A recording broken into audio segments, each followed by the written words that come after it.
What's up, everybody? So today we're gonna go over 5 things to think about or consider before moving out here to the valley. We're gonna go over the weather, the creepy crawlies, the electric bills, the traffic, and the locations. And also, I just have to throw out there, we are from Denver, Colorado. We've lived out here for roughly 5 years, and our perspective or opinion may be different than somebody else's perspective or opinion out here. We're just, telling it how we see it, but I just have to throw that out there because, of course, you're gonna get the people in the comments that be like, AZ lifestyle, that's all wrong. I've lived here for 110 years and blah blah blah. But anyways, if you're new to the channel, consider subscribing for more Arizona visuals so you can see what the landscape looks like out here and more chit chat videos like this one. Besides that, let's get to the video.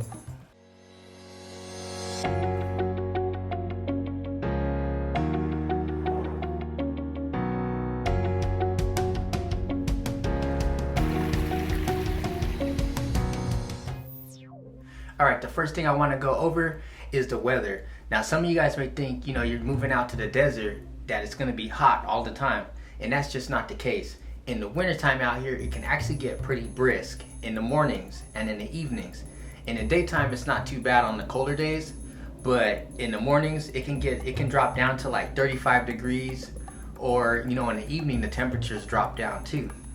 So that's just something to be aware of, is actually can be pretty chilly out here in the winter times. But the good thing about our temperatures is they don't really fluctuate too much.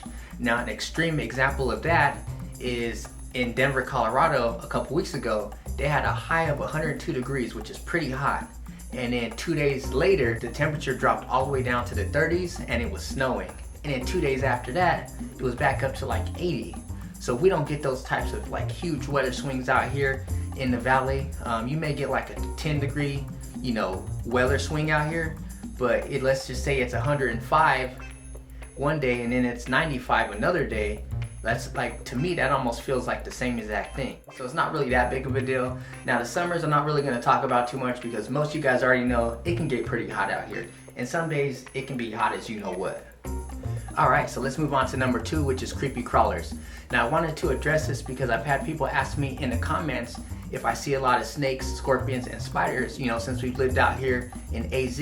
And my answer to that is no. I've actually only seen 1 snake, 0 scorpions, and about a handful of spiders since we've lived out here in the Phoenix metro area. Now, that doesn't mean that they're not around, because they definitely are in certain areas, but that just means we've been fortunate, not to run into any of them, since we've been out here. Alright, so I gotta make you guys aware of the roaches that are out here. Now, there's 2 types of roaches that I know of. You got the little nasty ones, and then you got the big nasty ones. Now, the big ones, I like to refer to them as the wild roaches because they're usually out in the wild, not in your house. But every once in a while, you'll get one that gets into your property. So the first time we had seen one, it was kind of a shocker to us. Now, usually what we do is we keep a can of spray around just in case we see one. I know I usually see maybe 1 or 2 every 6 months, so it's not nothing too crazy, but still just the first time around. Now, on a lighter note, we got the lizards. Now, we love the lizards out here in AZ, and just like the other things we were just talking about, they too will end up finding their way into your property. Now, they don't really have a food source, so after a certain amount of time, they usually end up dying off. So because of that reason, we like to try to capture them before that happens and release them back out to the wild. Now, because they're pretty much harmless, sometimes the kids will play with them for like a few seconds before we end up putting them back outside. Alright, now the third thing we're going to talk about is the electric bill. Now, this is one of those things that's going to be different for everybody. There's a lot of different factors that go into your electricity bill that I'm aware of. One being, how energy efficient your machine is, how well insulated your home is, your windows, how big your house is. There's just lots of different things that go into it. But for us personally, for the 3 hottest months, which is June, July, and August, our bill probably averages around $230 a month.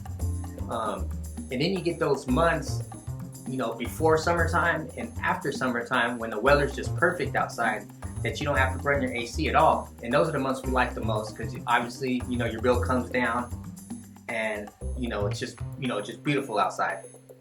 Now, come wintertime, your bill's more than likely going to go up again because more than likely you're going to have to run your heater in the wintertime when it gets cold out. But yeah, that's pretty much it. All right, so the fourth thing I want to talk about is the traffic and the drivers out here in the valley.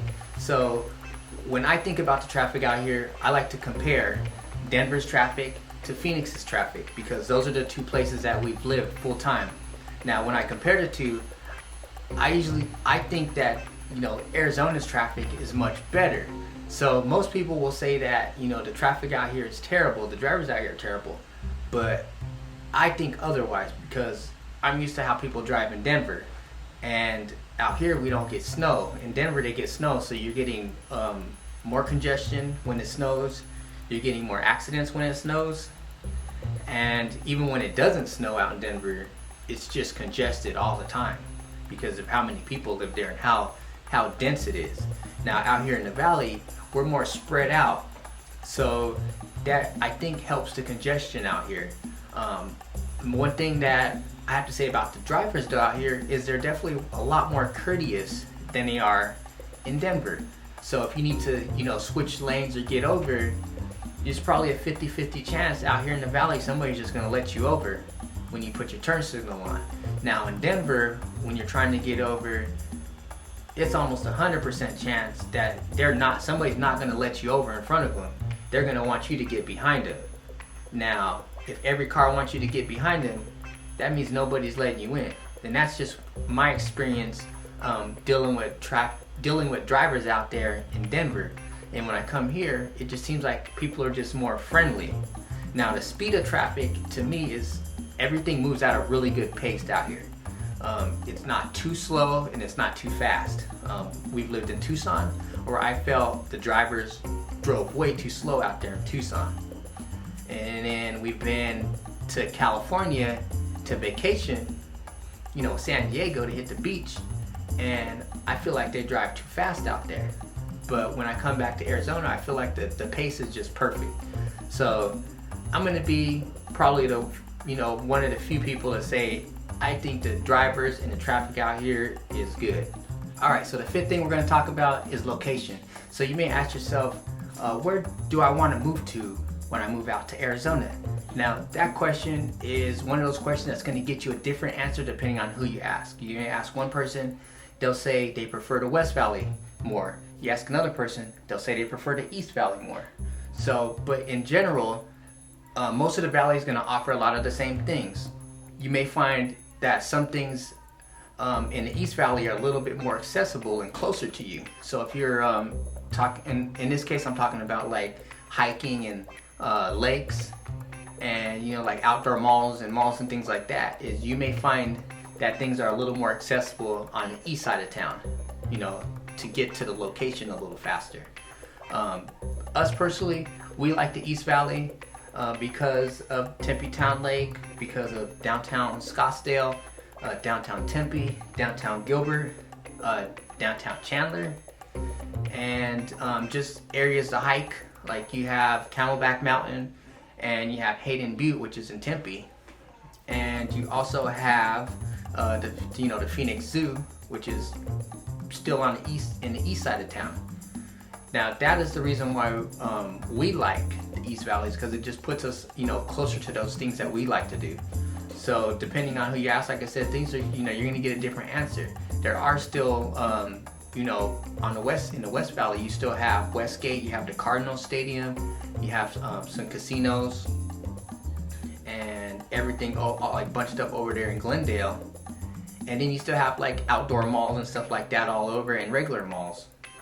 So, you know, there's, like I said, there's still, you know, no matter where you are, you know, it offers a lot of the same things out here in the valley.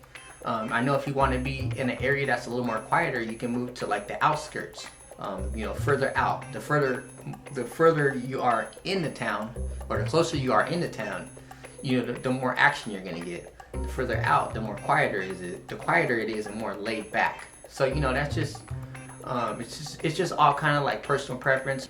But yeah, so that's gonna include my 5 things to think about before moving out here to the valley. If you have any questions, don't hesitate to drop them in the comment section. If you could hit the like for us, that'll really help us out. Besides that, you guys have a great rest of your day. Peace.